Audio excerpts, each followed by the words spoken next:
the audit and finance committee, not a big agenda today. I will, mention it to them, you're not the first person. We'll start out with, our revenues and expenditure statement. Linda? Thank you. Good morning, everyone. After 4 months in, ending July 31st, we have a $3.2 million gain. Currently, right now, our operating revenues are 5% under budget. Not much will change from prior month. And that's mainly due to fair restructure and some of the exchanges that passes through the restructure as well. Special line revenues are 11% over budget. That's due to SU campus shuttle service and dome service. And our advertising and other revenue is trending 6% above budget, and that's mainly due to the RTC parking revenues. Even though we're trending about 5% under budget right now, if you look at the charts on page 3, the operating revenues compared to pre-pandemic, there's still a significant difference. So we are highly reliant still on the non-operating revenues to meet deficits. Operating expenses right now are currently 13% under budget, about 3.6 million. Most of the lines are trending the same as prior month. The biggest lines where the variances are in the healthcare. Currently, Melissa did some research on this.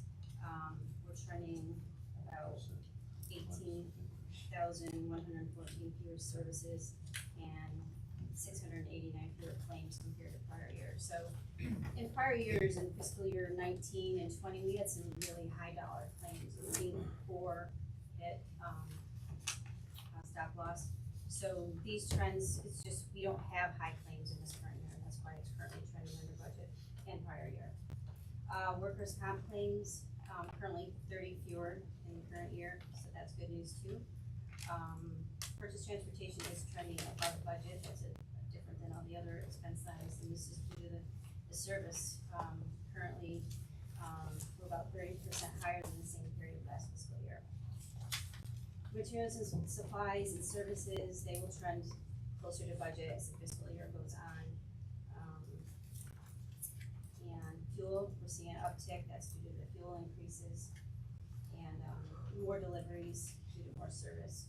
And that's it for the expenses. Any I just wanna questions on the revenue expenditure report? Can I just interject something here? If you go back to page 3, it's really important to note that if you look at the green line, 2020, where operating revenues were and where they are now, they've gone down, but the green line and the operating expense to the blues have gone up. So we're taking in less operating, spending more, and then the box on the left side there, that's where we're expending those federal dollars. I'm gonna talk a little bit about those when I get to my report. But that's where it's coming from, and then eventually, that cupboard's gonna be empty. So, you know, we're gonna have, some leaner years coming up. Is that gonna widen because that money's going right now, gonna have more staff? We've kinda held steady on the staff line. You know, what we need is ridership to continue to tick up, and it has been. And that's where you get your operating revenue from, so as that continues to grow, and Steve's gonna talk about that during his report, you know, we're continuing to see an uptick, which is good. Question, when you say high claim, what's that claim, high claim? High dollar health claims. We're self-insured. Oh, okay.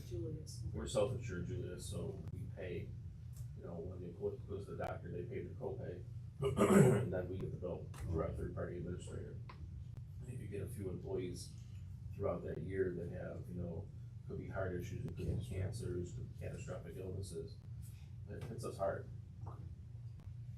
Or their spouse. Or Right. children. Right. Family membership. Any questions on the statement of revenue and expenditures? We have your other supplementary reports as well. The MRT still holding steady, around the 800,000 a month, which is good. And you have your reserve statements, the cash flow. questions on these reports? I like looking at that reserve statement. It's good. It's good.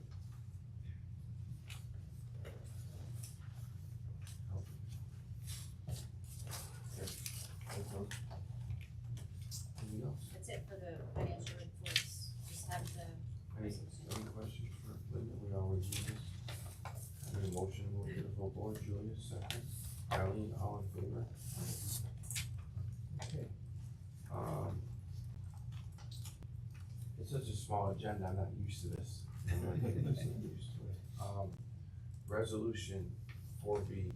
Chris? One of the things we talked about during the pandemic was in the, we sometimes, in this room, 30, 35 individuals. And, it gets kinda tight. And I thought with the pandemic, it really, resonated that we need to, look at this a little closer. This room was, built when the room was built when, this place was built, so it's a long time, I haven't been too happy with the technology with the screens, it's a little harder to read. It's nobody's problem, but we just need to update things here, we need to get with the times. And,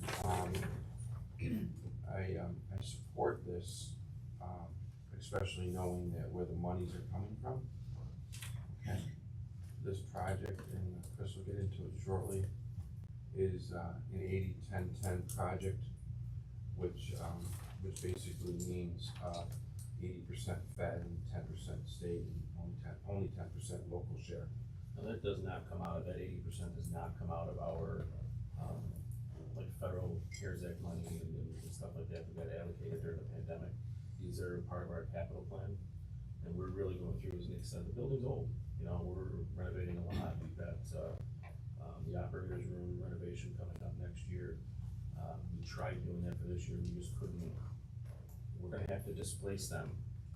And we built an outside pavilion, so that they're out of the elements, we just couldn't get it done in time to start construction now. We'd be running into winter and they'd be outside, so we don't wanna do that.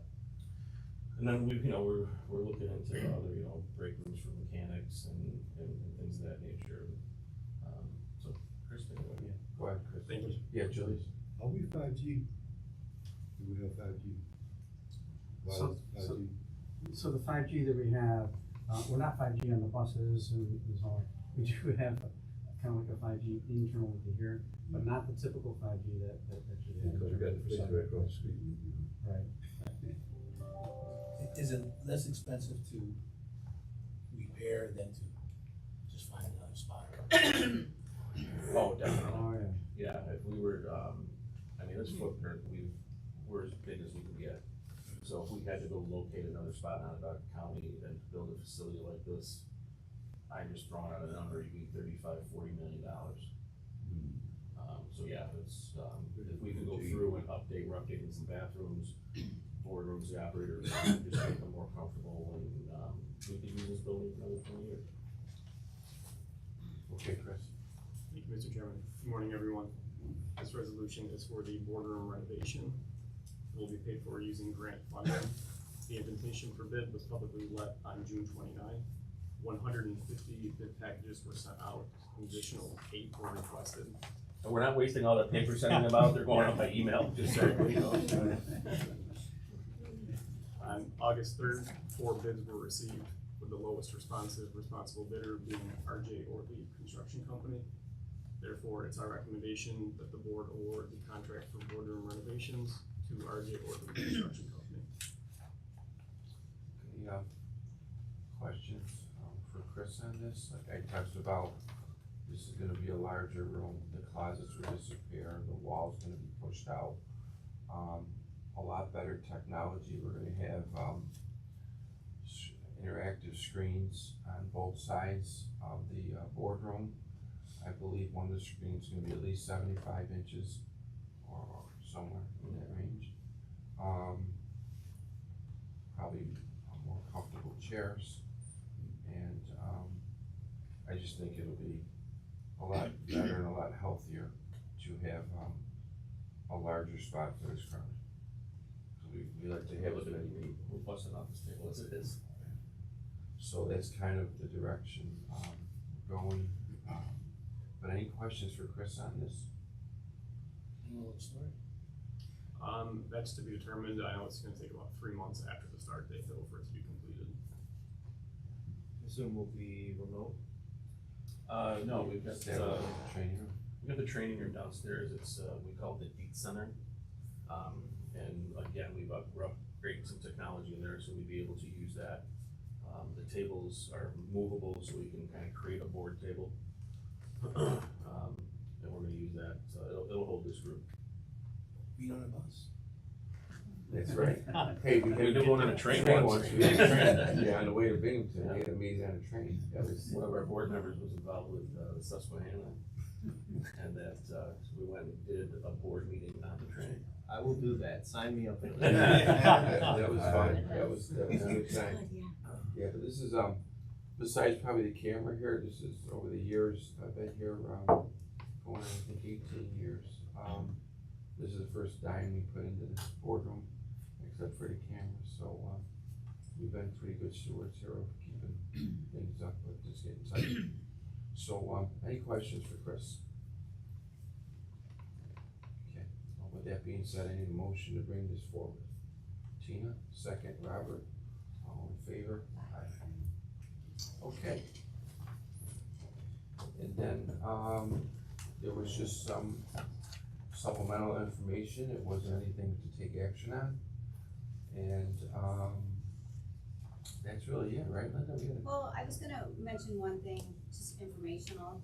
You know, as part of our investment policy, we like to do our due diligence to make sure our investments are earning, you know, the best rate of return they can get. Typically, we use money markets or CDs, but I did some research and, about T-bills, and we, selected one of our current, banks, JP Morgan, to set up a brokerage account, so we would begin investing our idle funds in That's- T-bills. to That's their- great, that's good forward thinking. T-bills, people that don't know, we call them treasury bills. The treasury bills are backed by the government. If we lose it, then we're in a lot of trouble with the government. But sometimes the rates are a little bit more competitive. So I think that's a good move by Linda and the team here to, be Significantly more than where we are now. You know, we're gonna be at a couple percent. What was the final quote? When I was getting the quotes, it was around 3.1. Yeah. And our money markets are like 10 basis points, you know, so. I've been using T-bills for decades, and it's sometimes much worth it to go in that direction, so, and we'll see that, 'cause it's money making money, you don't really have to do anything about it except put it in. Good. Anything else, Linda? That's it. All right, we'll conclude the meeting. Let's take 5.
You all set? Okay. Actually worked out figures a couple times. Well, welcome to the meeting, folks. Let's start out with the pledge of allegiance, and Joe DeGray is gonna lead us with this. Pledge allegiance to the flag of the United States of America, to the republic for which it stands, one nation, under God, indivisible, with liberty and justice for all. Okay, we have a quorum present. Our next meeting date is September 23rd. We'll have an audit and finance meeting at 9 o'clock. At this point, I need a motion to approve the regular minutes of July 22nd. Tina, any questions? Second? Any discussion? All in favor? Aye. Okay. Mr. Schultz. Thank you, Mr. Chairman. As noted in my reports, I do recall since the pandemic started, we got 3 separate allocations of federal funds. We completely expended the CARES Act, completely expended CRISA funds. We're now working on the ARP funds and drawing those down. As of the creation of this report, we had 2 employees out of work for COVID-related issues. That continues to trend as it does everywhere else in a positive. If you remember, at one point, we were down 125 employees company-wide. If we can keep that number at just a couple, then we'll be doing good. Local advocacy on July 19th, Chris and I met virtually with Senator May, briefed her on current central initiatives, and other state of affairs. The senator is very supportive of our efforts and continues to be an advocate for public transit. She uses our system. On July 28th, we met virtually with Assemblywoman Hunter to deliver the same message. We're in a position now where all of our delegates, we have 5, we have 3 in the Assembly, 2 in the Senate, are very supportive of our efforts. And we use typically in January, February, go around and beg for money. And then we use a meeting sometime in the summer to just go around and update them as to where we stand and what the state of affairs, and we've just completed that round. Reaching productivity milestones, or RPM, July 26th and 27th, Central staff visited Oswego, Auburn, and Utica to provide quarterly milestone awards. And then on July 28th, we had a very well-attended picnic. We took this opportunity to step it up a little bit, and instead of just doing pizza or snacks, we actually had a picnic. It was all senior staff out there flipping burgers and dogs. And it was very well attended. To date, we've paid out around $260,000. Now, keep in mind, this money goes to employees that are, doing their job and doing it well, and kind of going above and beyond. So no customer complaints, no accidents. They're not missing work. They're not calling sick all the time, because that'll add to the bottom line. If they go for a quarter without getting in an accident, that's saving us a ton of money. So this past quarter, we paid out around $36,000 or so, but year to date, we're just around 260. I'm sorry, program to date, going back to April 1st of 21. August 10th, we hosted Senator John Mannion here at Central. It was his first visit here. Chris and I and the VPs met with the senator in the boardroom. We discussed operations, budget, zero-emission vehicles, facilities. Again, these guys, they're very active, they're very involved. They don't just come, shake your hand, walk around and then leave. I mean, they're bringing staff, they're taking notes. Because there's a lot of legislation that's coming through the Senate and Assembly that's going to impact central operations. They're looking at change to the call bus, they're looking at the zero emission vehicles. So there's a number of things coming down. He was very impressed with the facility and our employees, and that was our final one, so we've now met with all the delegation. As you mentioned last month, we showed you our 50th anniversary bus. That went out, I got that coming up, so let's skip that. We got gifts for you guys today. We've got 50th anniversary blankets, so everybody enjoy those. They won't. And think about Central when you're sitting there on a cold winter afternoon and cover yourself up. There's a lot. Yeah. So every employee got a blanket. Other various meetings, we continue to meet, constantly with, Oneida County Road Transportation, capital planning, recruiting, bike share, the RPM program, lease contracts, revenue contracts. I mean, if you look at the people's calendars in this company, there's not a lot of open space. Stuff the bus. So we did bring our Central 50th anniversary wrap bus out to the Mets game on the 31st of July. All in all, I think around 18 or 20 bins with 18 or 20 bins of, so we stuffed the bus with school supplies, clothing, for people who can't afford it. And we did this in conjunction with the Salvation Army. We had about 20 bins of stuff to donate. That was all delivered on that Monday. Chris hobbled out onto the field and made some nice opening comments. Actually got driven out. Yes, I felt bad for him. Yeah, so he was out there, made some nice comments. It was very well attended. We had around 175 between employees and their family. So it was a well attended event. We had, they allowed us to put a recruiting table there at the top of the stairs for you guys that have been to the stadium. And then we had, prior to the game, some employees were allowed to throw out the first pitches. So last quarter during the RPM, the bus operator of the quarter, Jackie Nicholson, Giovanni Thompson, who's the son of a bus operator, Sean Thompson, and then Josh Kidder, our manager of fleet technology. The weather was great. We couldn't ask for a better day. It was mild. It was just a perfect day, and it was a lot of fun. And that concludes, Mr. Chairman, unless there's any questions. Question. Yes. Central didn't participate in the Destiny job fair, because you said it wasn't well attended before. Right? Yeah, we've had very, very poor luck with the Destiny one. And I don't know why that is. It's expensive to attend it. What are we, Jack, 1,500 they want? Yeah. Wow. Right. Yeah, just to have the table there, have your booth, you gotta pay them $1,200 or $1,500. And we felt that we could put that money in better use, and we've been doing radio and TV and you know, other marketing things just to get some employees in. Yeah, we've had very poor luck with that one. And We will have a recruiting, are you gonna talk about it? Yeah. For the fair? Jackie. I don't wanna steal anybody's stuff. Okay. Alright, All right. I'm used to it by now. So we've got some recruiting events coming up at the fair, and Jackie will talk about that. one other thing, you are gonna update us on the proposal you put in for those little bike, what you call those, bike riders?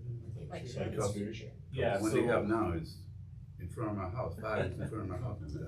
actually, Neil might wanna talk about that one, but, Chris and I had a conversation with Neil, and we're gonna be scheduling, because there's a local contact, and they're supposed to be, what is it, 3 days, Neil?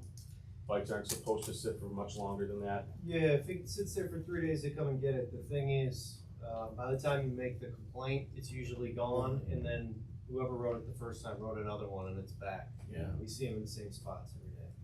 So we are working with them, and we want to, so we've been approved to operate in the county. We're considering to talk to towns and villages, about putting, bike trails in their area. So I tried to rent when it was parked from my house. Just go out and use it. I'm trying to figure out how to use it. Go out, hop on. Brian, we had some really nice publicity. Danny and I were on a call bus in Spectrum Road with us. Yep. And I actually had people call me saying they want to drive call buses. I just referred them. So we can't look at anything we do not possibly bringing people in. This has to be a team effort, everyone. I mean, anytime you talk to somebody, refer them into us. You know, we'll work with them and get them into the next class. We need bus operators, we need mechanics, we need cleaner servicers. So yeah, anybody that has somebody, refer them, give me a call, give Chris a call. We'll point you in the right direction on where they should go. But it is gonna have to be a team effort, because we're not alone. And I've said this before in other meetings. You know, you can't drive by Burn Dairy. They got signs on this side of the building, they got signs on their warehouse over on, Adams. Everybody's looking for help and nobody can find it. You know, and it's, we're paying a fair wage, we're paying more than they are. Clinton's Dish, I wanna have a fraction of what they're spending on radio advertising. You know, you can't listen to the radio without them having an ad there, and they're paying $21 an hour for the top, top rate position. And, I just thought I would throw that in because you can't overlook what might make somebody inquire. yeah, if we can, if you know of a community meeting, Julius has reached out. We can attend the TNT meetings, we can go to, any of the other community groups. If you want us to go to somebody's church, we'll go and set up a table, we'll talk to anybody. Have you ever been contacted by the Mattydale Market? Okay, I- I'm gonna reach out to, cause they've been having the school buses there. But I'm gonna reach out to Jennifer and see if you guys could put up a table. Yeah, you know. speaking It's of only school it's a buses, Wednesday afternoon and I don't know how familiar people are with Mattydale, but in the Big Lots parking lot. yeah, We have a speaking bunch of vendors. School buses is, that's a challenge for us too, because, some of these people are coming up in this generation, they would rather work for less money per hour and have the weekends off. I mean, you drive a school bus, you're not working weekends unless you're doing special events, you're not doing evenings, you're, starting at 6:30, 7 in the morning, you're done at 3:30 or 4 in the afternoon. You got summers off, and they'll do that for $5 an hour less than what we're paying, $6 an hour less. Because our schedule is a bit more demanding than that. Now, we've been working with, operations and service development on changing our run schedule so that it's a little more user-friendly, and this last sign-up was, what are we're down to 3 runs now? The summer sign up was 4. They'd be on 4 10. in the summer sign-up that, break the 10.5-hour mark. So we're getting there, but again, to fix that problem, we need more operators. It's the chicken and the egg, One other question, please. At Destiny, you have a bus schedule, when you go through with all views, I'd like to see that when the bus is coming through. I noticed you have the drivers you're looking for new drivers and stuff like that, the schedule is not there. So is there a reason for taking that on? One of the Destiny bus stops? Yeah, where the bus stop is. Inside the. Inside. I think one of them would be, I think the schedule still should be up there. You got it on there where you're hiring, looking for people, but you don't have the schedule of the bus coming through to Destiny. Take it down now. It's not up there. Yeah, we can look, I'll check into that. we can look at that. It should be there. A lot of, it's just the people showing that you're looking for drivers and stuff. Last time we didn't need. All right, thanks. Any other questions? Mr. Chairman? Yes, so let's go into Mike, you wanna start us off? Sure.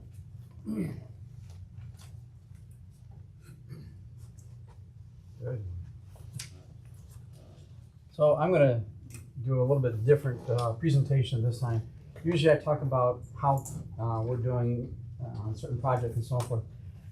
We worked with a company called Infotech and have been for a couple of years. They're a research company, and they suggested that we actually do a survey of our own group, if you will, the IT customers themselves. So we did that. We built some questions with them. We sent out 37 different managers. Got a 65% response. Their response to that was, that's pretty good. Normally you get about a 50% response, so that's pretty good. Benchmarking our IT with other companies, our budget is about 1.85% below what the average is for other companies, and then our staffing is literally 3.6% below what other companies actually utilize for IT staff. That's per user. So survey says 88% satisfied, 85% believe the value that we provide for IT. In addition to that, there's a section of security. You know how we have the cybersecurity, and I push that all the time. A lot of times we're doing two-factor authentication. It's a whole other thing, but apparently it's working pretty well. We're not really hampering people very much, with the exception of some of the remote sites, and I'll talk about, or remote users, I should say. Overall, all the departments are grading us fairly well. On the bottom there, procurement and my team, well, I guess we can work on some improvements there. Tying this to some of the business objectives, Centro for all of its stuff really does try to, the customers out there are the people that we're really working with. For IT, the customers are both out there and in here. So how do we help support these efforts? We provide data, we provide communication links, we provide all sorts of different avenues for software programs for the customers and so on. So we seem to be doing fairly well there as well. Though there was a couple of comments that came up on that, I thought was kind of interesting. The last item down there about the ecology, the environmental stuff, I think the hint there for me is to push paperless a little bit more. So we'll see. We'll see. Comments. We got comments from across the board. The first three that I put up here are suggestions and issues that we're currently dealing with. One was about doing dashboards. Dashboard reporting is to have something up there that really allows people to see what's actually going on from across the different systems. Another was our GFI systems. We've been going through a little bit of struggling this past year. We're trying to upgrade, and because we're doing that, it's messing some things up every now and then. So there are some issues there. And then, of course, being able to meet customer-facing type technology. It's not necessarily some of the stuff that our IT staff is doing, but the applications themselves have some shortcomings. I'll talk a little bit about that in a little bit. Of course, there were some very positive. We do meet. I thought these were kind of interesting. The growth of the number of the complexity of computer systems has grown substantially over the years. Our IT staff needs more people to be able to do it. Okay, so we saw that earlier. Another comment here about IT being able to support kind of an IT specialist, if you will, for Trapeze, for Clever Devices, for MobileView, for maintenance connection, for whatever it is that we do, which strikes up a different kind of conversation. It's a conversation where, okay, so what's the balance between subject matter experts on the application themselves, people who use it daily? Our IT staff generally doesn't use these daily, but we do support all the back end, the data, the connection, and that.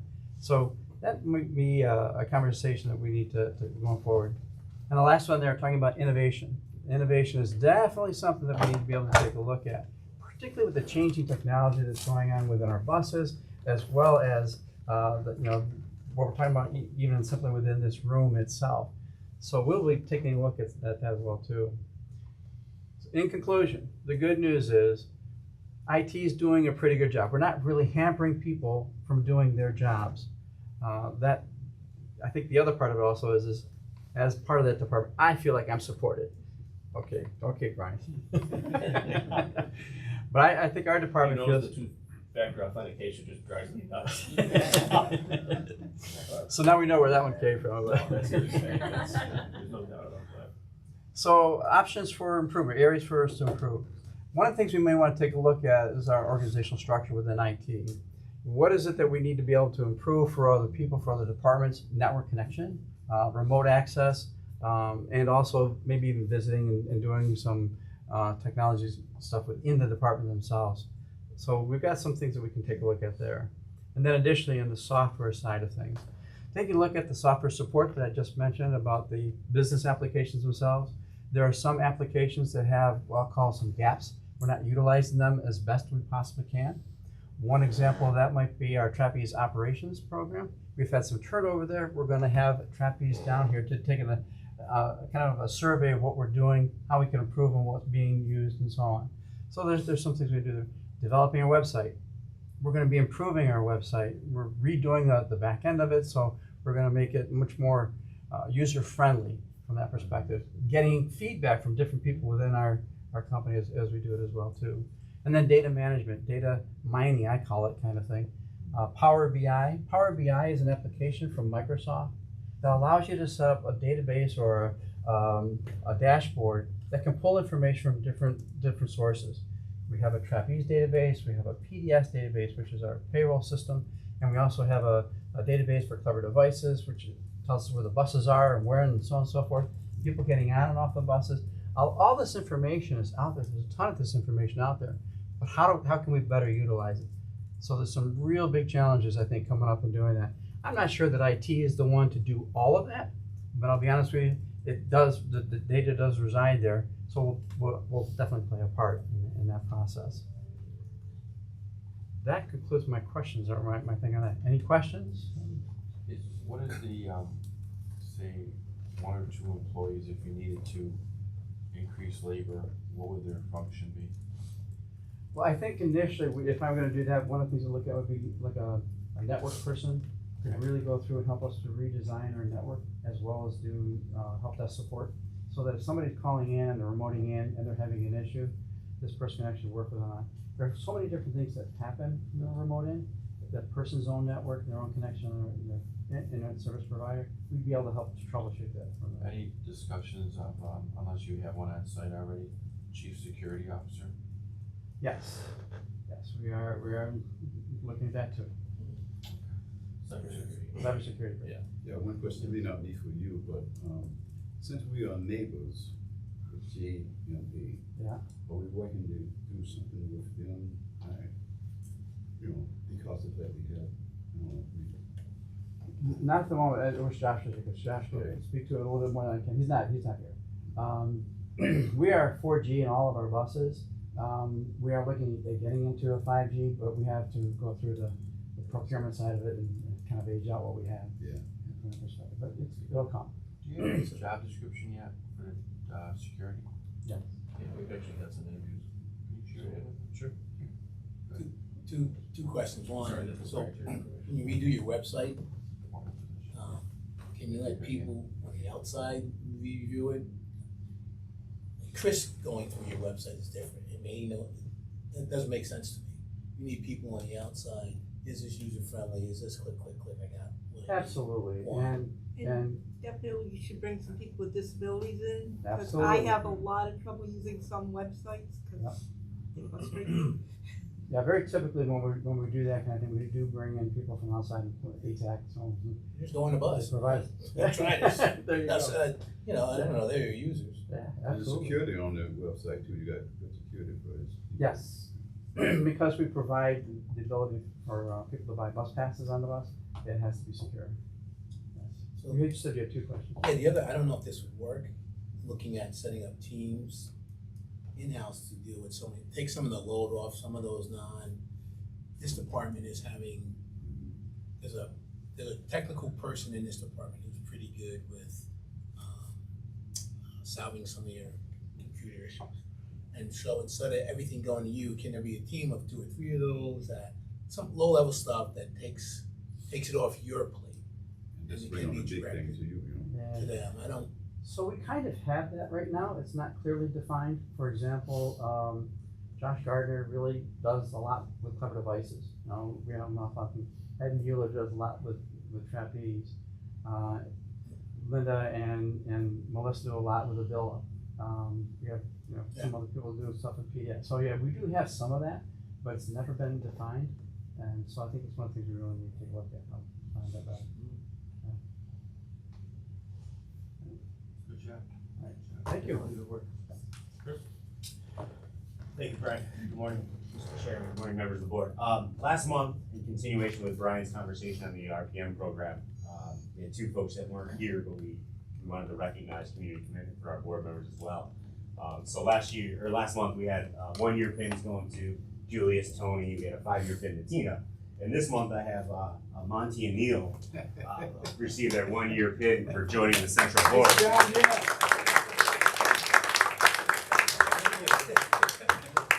So, Wear them proudly. And you gotta do a blanket too, and you get the blanket on the 50th. Wow. So the timing is right. Yeah. So we just want to recognize everybody. We do it for all employees for their commitment to Central and the community.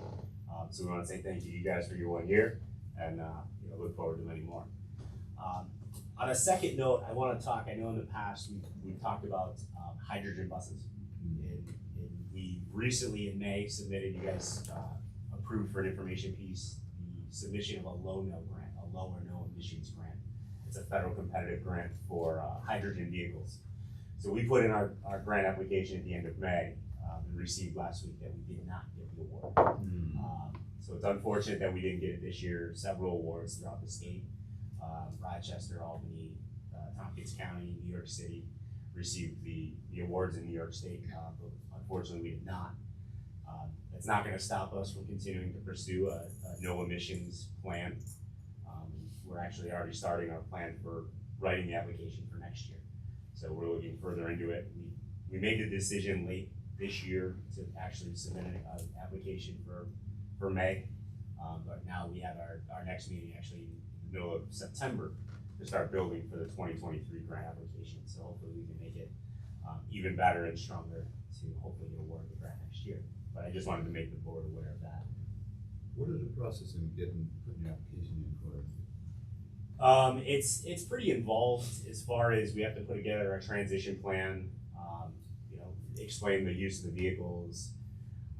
And then it's also Jeff and his team with EJ Moses with Buildings and Grounds and Tara Spraker with the grants accounting, put a lot of effort into gathering information. We had to reach out to the vendors because there's only 2 that actually provide these buses, get the specs, the bus builds.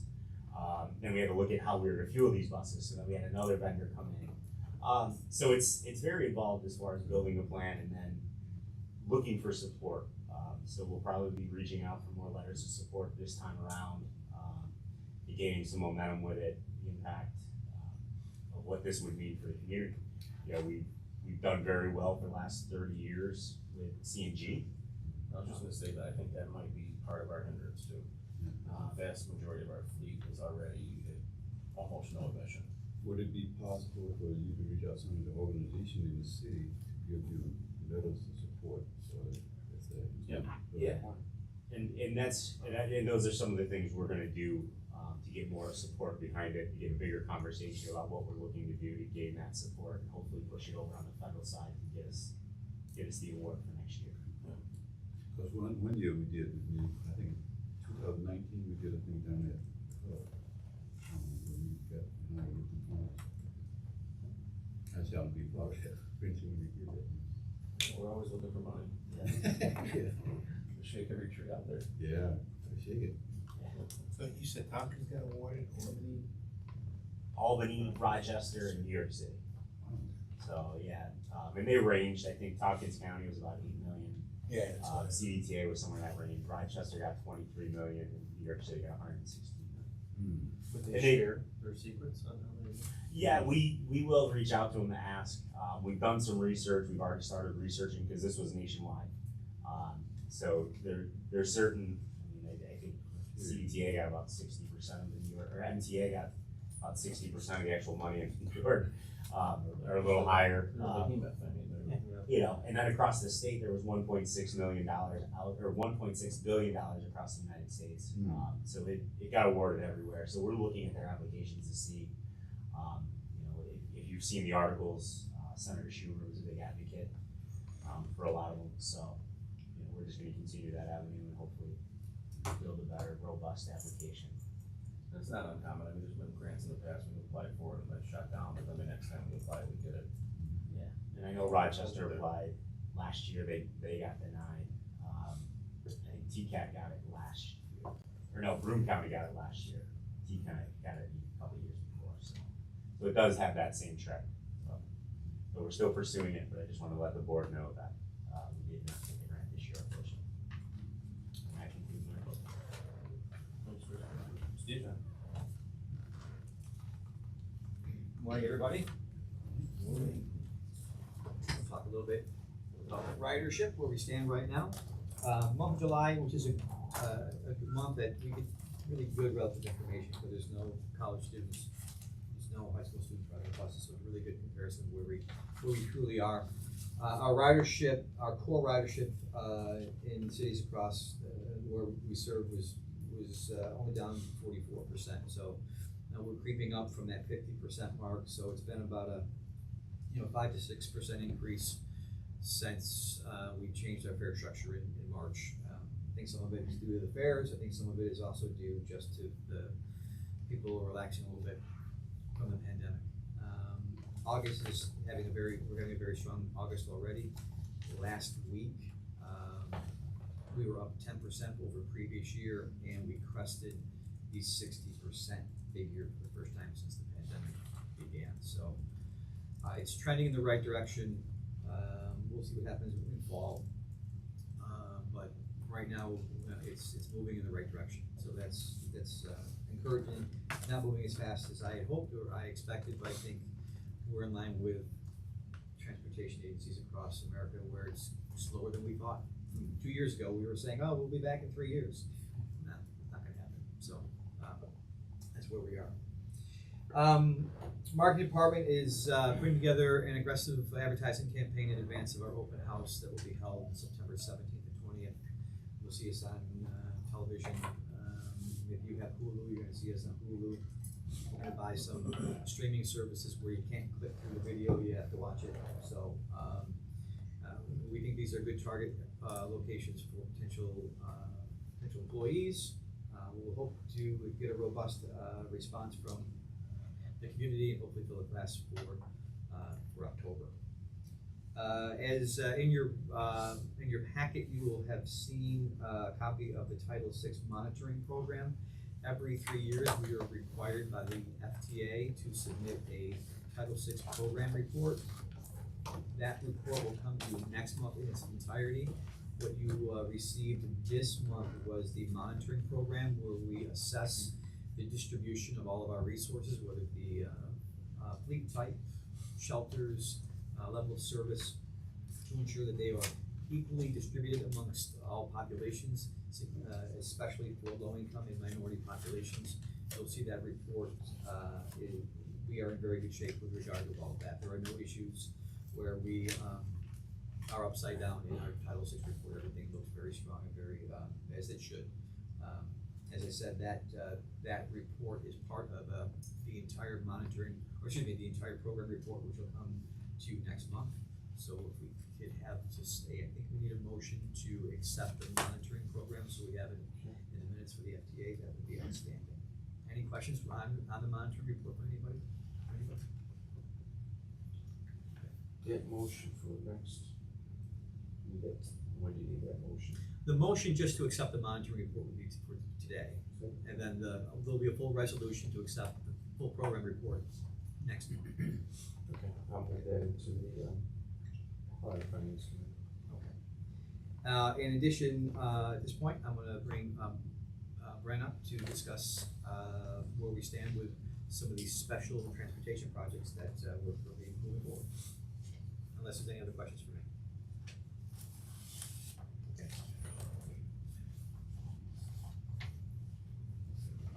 So Bren was brought on as our director of special projects and planning. So because we had all these initiatives, the bike share on demand, system redesigns, all this stuff, impacted by 81, we really felt we needed someone to be a point person on that. That's what she's been doing. Thanks, Brian. Good morning. So just wanted to talk to you about some of these special projects that we've been working on in-house and beyond. We're excited to be working with IBI, our on-call planning consultant. And in-house, we did a cursory review of the 2018 Smart One study for the BRT program. Then we tasked IBI with looking at that study again and updating existing conditions since a lot has changed since then. We've asked them to give us station location and recommendations, and we've asked them to continue public outreach and work with us as well as SMTC as we move the BRT program forward in the next future. I don't want to say coming years, but it is coming years. It'll be a big project. In addition, with IBI, we've been working on demand. So we are looking at fleet recommendations, zone recommendations, and technology recommendations for an on-demand system.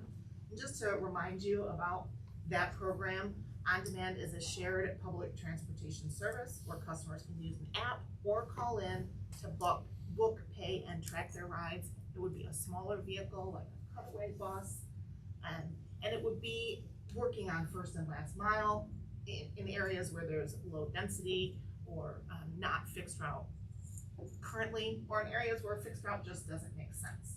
So That's what we're looking at with in-house and with IBI. Again, we've asked for those recommendations for them, and we expect that to happen later on this year, which means we'll be bringing to you a recommendation as to how to move that forward. We expect that to happen again later on this year. And then we want to put an on-demand service out on the road first half of next year. So 2023, lots going to be happening. It'll also help reduce single occupancy vehicles. It ensures that the most efficient route is taken to continue and combine riders in close proximity. And it's just really looking at where fixed route is not the best option. How else can we provide transportation service? Is that Onondaga County, Oswego, Cayuga? Yes. All over? It's gonna be all over. We're gonna start with our smaller properties to, Yeah. kind of do a pilot program. So you don't have any vans, are you gonna be buying vans, is that, I think? We have a couple vehicles available in our fleet. Of course, we don't wanna start a program and not have enough vehicles, so that's part of why we've asked the planning consultant to come in and help us figure out how many we need, if we need to buy more right now, or if what we have is enough to get us started. So you gotta do a grant. Not necessarily. We can start it without a grant. Because we'll be looking at really making ourselves more efficient. So that may mean fixed route changes a bit, and we put an on-demand system in place of it. That may mean, we don't know exactly what it's gonna look like, but we know that that it'll make us more efficient and give riders more opportunities. Again, with that first and last mile, I think that's an awesome.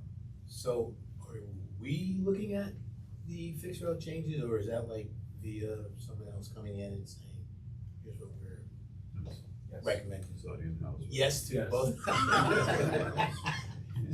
So IBI is gonna be working with us, trying to sand to come up. So let's say we go to Rome first. That's really our smallest property, and, we eliminate a couple of fixed route services, but we're operating on demand there.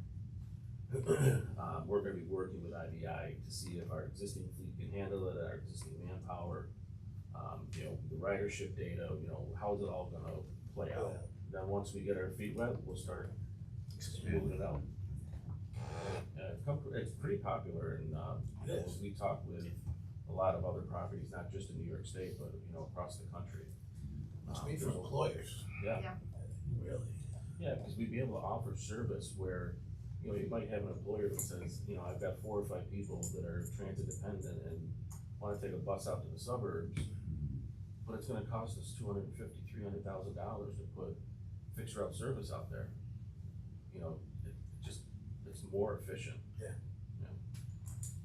And I'm assuming it'll be 100% wheelchair accessible? Yes, ma'am. So like Ryan said, we've been reviewing industry examples, really talking to communities that have been doing it. The main thing that we're seeing in other communities is that people are putting it out and then 2 to 3 months later, changing it dramatically, right? They're realizing, hey, that didn't work quite like we expected it to. So that's why we're a little bit slower on our roll here, pun intended, that we're wanting to roll it out correctly and to not have to dramatically change it in 2 months after it starts. Some of it's gonna change, cause as you do it like the first mile, last mile, getting people to employment, which they couldn't get to before, after 3 months, they've saved money to get their own transportation. So those same 5 or 6 people you were picking up in October don't need you in February. There's a different 5 or 6 who need you now, so they're getting Excellent. sometimes where they. We're definitely gonna need to be flexible because it's gonna evolve.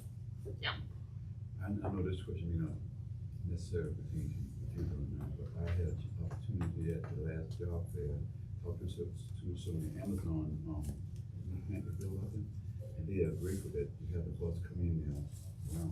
But another thing I think we should include is that in the future, these little small, like a lot of times these small bikes that we have in the city, have the police out there set up where they can take a bike and pick it up early and come into the cities. Yeah, that's part of the plan of what we're looking at, talking with the villages and towns, because we need their permission to bring them out there, so that's part of coordinating this expansion. Great for the summer. Yeah, it could work out very well for them. Awesome, so that's pretty much what we're doing. Again, we anticipate bringing recommendations to the board, late in 2022, and starting a program, on demand in the first half of 2022. So, exciting things. Nice job, nice job. Thank you very much. What's up? I'm good, thank you. All right, Jackie. That's hot seat. That's a hot seat? Guess I'm in it now, right? Good morning, everyone. Good. So last month, we had our TPA, third-party administrator, come out on our medical self-insured plan and our prescription plan costs. And I'm just gonna go over a little bit of data, high-end data, just to let you guys know where we kind of stand on our medical costs and prescription costs. So this data is based on our fiscal year 22, comparing it to fiscal year 21. Enrollment is actually down 4%. We have 891 employees that are under 65 and 427 that are over 65. And that's kind of an important figure to look at, because once you're over 65, your Medicare is gonna pick up for a lot of your medical costs, where we're gonna be the secondary payer. So just keep that in mind.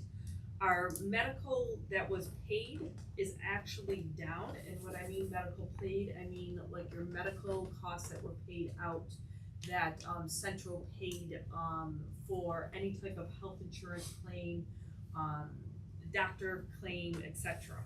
So we went from 6.57 million to 6.37 million. However, though, our prescription costs increased. Of course, everything's going up, so prescription costs are gonna go up. We're looking at least a 1% increase that we went up from 4.62 million to 4.65 million we paid for medical, or for prescription, excuse me.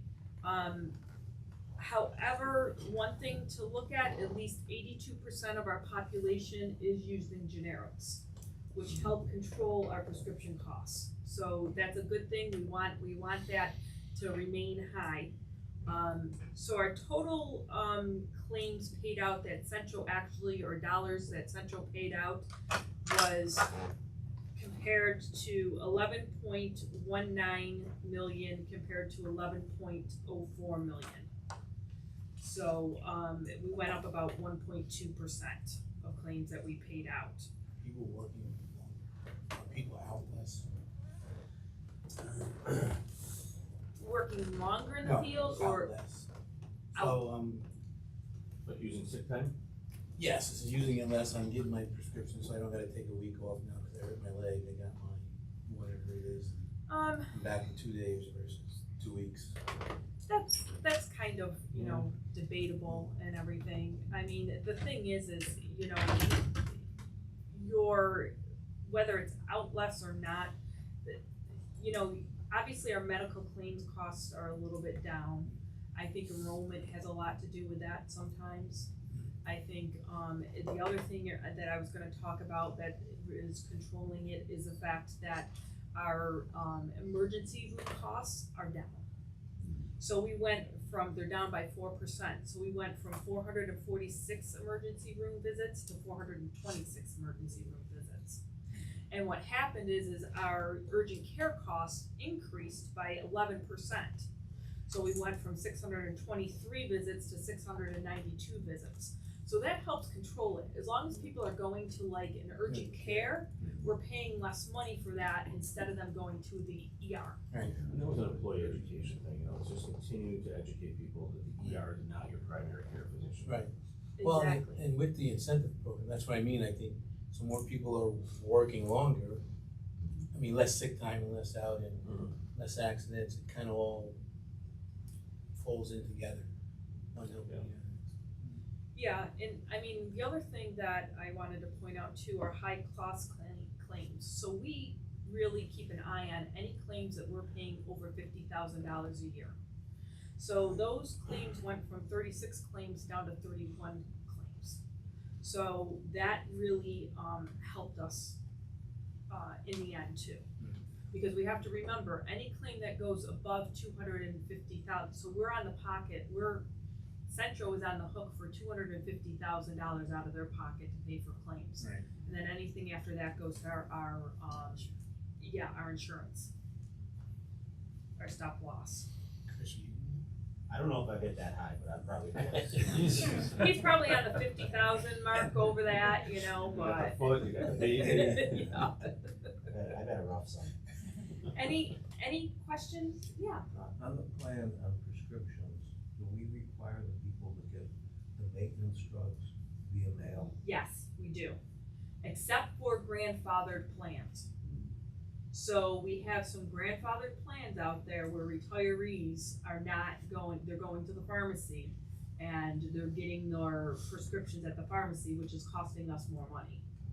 But there is a problem with requiring the people to get their maintenance medicine that way. If all the employers did that, there'd be no pharmacies, so that if you get sick and get a prescription, Well, there's no place to go. but you have to remember, it's only for maintenance drugs. No, I So understand that, it's but your- that represents a bulk of the daily prescriptions the pharmacy fills. If you take all that away on the corner drugstore, there won't be a corner drugstore. That's the issue with that. Okay. Well, I mean, and it might decrease, but those corner pharmacies are still doing mail order. You know, so you can work with them as long as it's cheaper to plan. You know, Oh, we're not requiring a centralized planning. for a vast majority of it, yes, we go through ProAct, yeah. No, I'm just pointing out the negative to it, because that's the trend that everybody's doing. And you get a prescription for an antibiotic. You got stock in pharmacy companies? But I was gonna say, but like your antibiotics, you're gonna That's get at the why they're upset pharmacy with both of anyways. them. Those Yeah. are your No, one no, I time pills understand that, and all but if that, they yeah. represent a small portion of the prescriptions, Sure, that's the negative. yeah, One other question also, you spoke about generic drugs and stuff like that. 'Cause, generic, yep. like a lot of times, some of the generic drug does not work. Mhm. When I go to my doctor, they think I use anything. My daughter's a nurse, so she get on theirs all the time about that. Which one is effective? I have to see a lot of them. Which one is effective? I don't really do the research on that. That's up between you and your doctor, yeah. We don't get involved in that, and we do provide, you know, brand drugs or, you know, your higher brand drugs too, we cover those. So, we're just saying, you know, if you can use generic, obviously it's better for the plan and it's gonna be more of a cost savings for us. So, any other questions on that? The second thing I just wanted to mention to you guys is that HR is going to have a trade booth at the New York State Fair this year. We're going to actually be in the Science and Technology Building for the next 13 days. So if you guys are out there, feel free to stop by and say hi to one of my staff members or one of Jeff's staff members who may be out there working. We're hoping to get some foot traffic and, you know, hopefully get some more mechanics in here, bus operators, etc. So, and lastly, I'm gonna be scheduling an ethics training for the board members, probably next month after the board meeting. So make sure everybody comes so you guys can get all your ethics training. Okay, and that's all I have, unless you guys have any questions. Excellent. Okay, thank you. Thank you, Mike. Good morning, Mr. Chairman. Good morning, everybody. Morning. I want to talk to you all about PESH, Public Employee Safety and Health. Every year we have a representative come out and they inspect our properties. And we had a rep come out in July, and what they're looking for is anything health and safety and concerns. I had Nate Dow and Chris Masengo go out with them 3 days, went to every single property. Here one day and went off to Utica for a day and then Oswego for a day. Our rep discovered 30 findings. Out of the 30, 27 are already corrected. Most of them were housekeeping, things like whaler rags not in the proper places, things not labeled like bins, and oil bins and things like that. And the most important thing was keeping the electrical boxes clear. One of the biggest problems, we have people storing stuff next to them and you have to keep 3 foot by 3 foot and access to it. And as for the 3 that are underway, we had a bay that has a hoist and it is out of service. It doesn't have a weight requirement on it, you have to have this. So we gotta take it out of service and get rid of this, we have a company come in and get rid of that. Storeroom doors are hard to exit, and that could be a big concern if there is an emergency, so we're gonna have a company come out and fix that. And lockout, tag out on our work orders. On the old order system, we used to have it on the back of the work orders, every single work order get printed, lockout, tag out. The new system doesn't have anything on there. Talk to John and Josh, they're gonna get it put into the system somehow, so they can see that. And, that was all of them, so those three things are getting taken care of here shortly. Once it's all done, it goes back to them, and then Pesh comes back with a good report. We take safety seriously here for our employees, and every month we have a meeting, we go over topics, and we let them have questions, and, we'll jot them down and find out what the problems are. So we take it very seriously. In addition to that, when Pesh comes out here, it's nice to have a different set of eyes looking at our property and say, hey, this might be a problem, this might be a problem. Any questions? That's pretty good. And then lastly is, we're getting ready for the fair. We've got all our new buses here except for one, it died on the way. Gilly brought it back, it needs a new engine. It's supposed to get installed this week, so we might see it after the fair. And other than that, we had one other minor issue with the AC system, so we got the reps coming out here to fix them, but we should be all good for the fair. I know you're gonna have close, it's gonna be pretty close for as the, virus concern. I know the mandate. Masks are still required on central buses. It's one of the things we brought up, when Chris and I were meeting with the local delegation, we've asked them to reach into the governor's office and get rid of that. We're the only industry that's requiring them. You hop on a bus, you gotta wear it, you go into the airport, you gotta wear it, but you get on the plane, you don't have to wear it. It's gonna be tough for the fair. Well, it's tough, so you take you go and park in the orange lot, you gotta put a mask on for a 3-minute ride down to the main gate. And then we never wanted to put our operators in a position of having to be, cops in this, and, forcing people to put masks on, it's not safe, so. We did make that ask, and they all said that they would, try to reach. In 2 days. Yeah, it's not gonna be fixed by the fair, but I'm hoping shortly. Joe? Good morning. Couple quick items. Speaking of the fair, we were fortunate to have some good conversation with the county. And we were able to secure the Long Branch area for a park and ride, as we did last year. There was some capital improvements they were making, but fortunately they finished a little earlier than expected, so we were able to secure that. So we're gonna actually operate the exact same service to the fair this year as we did last year. Hard to anticipate attendance, have no idea other than if you look at other things that have happened this year, the nationals, things that are happening downtown, the festivals, we seem fairly busy, so.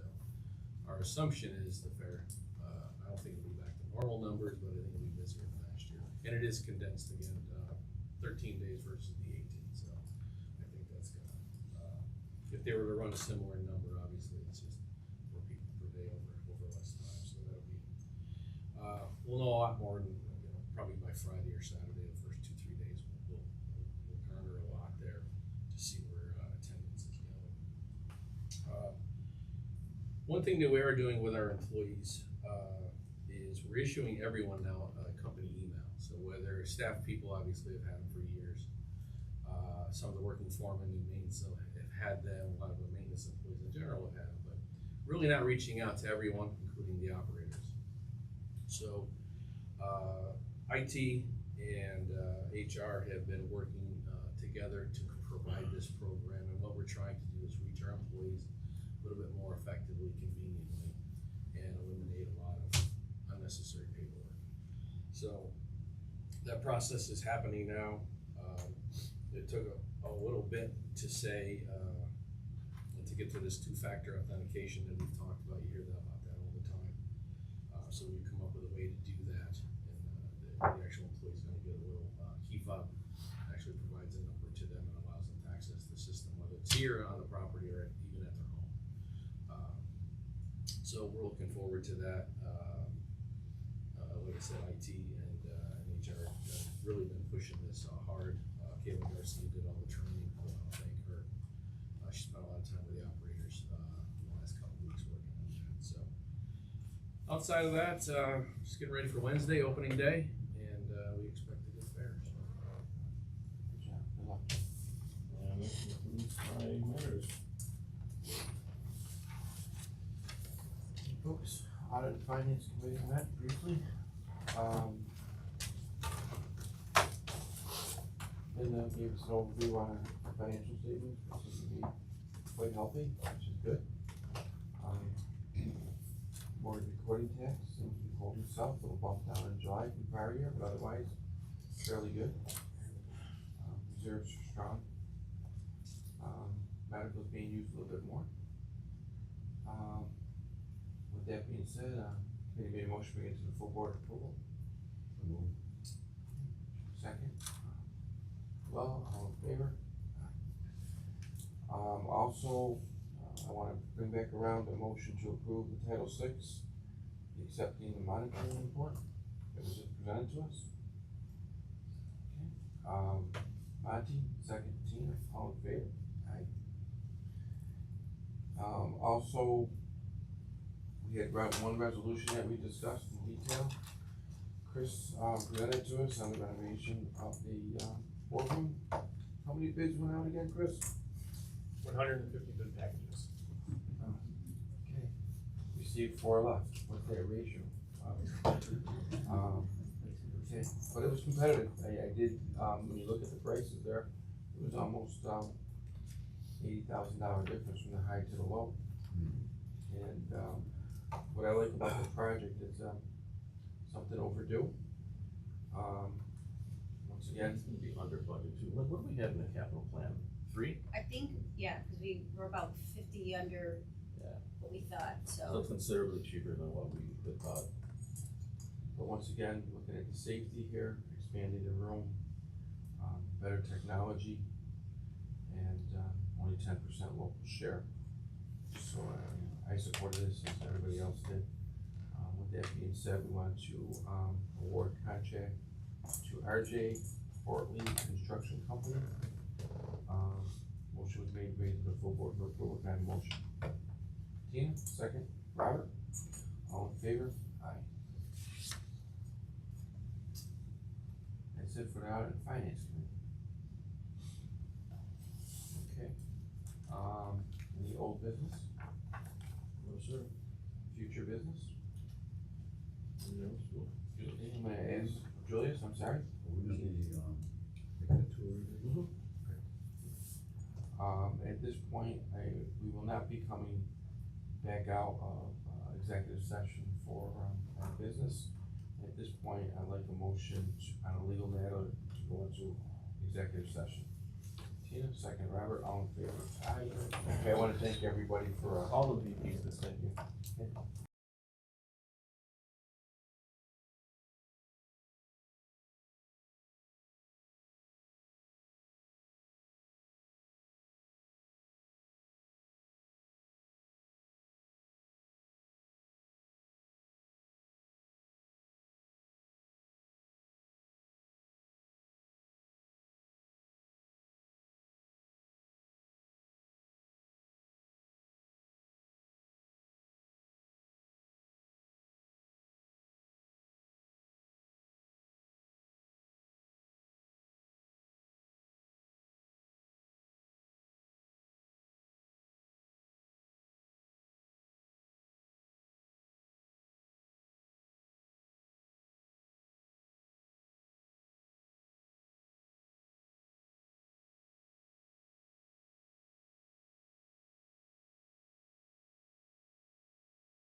We just came out of executive session, no action was taken, move for adjournment, thank you.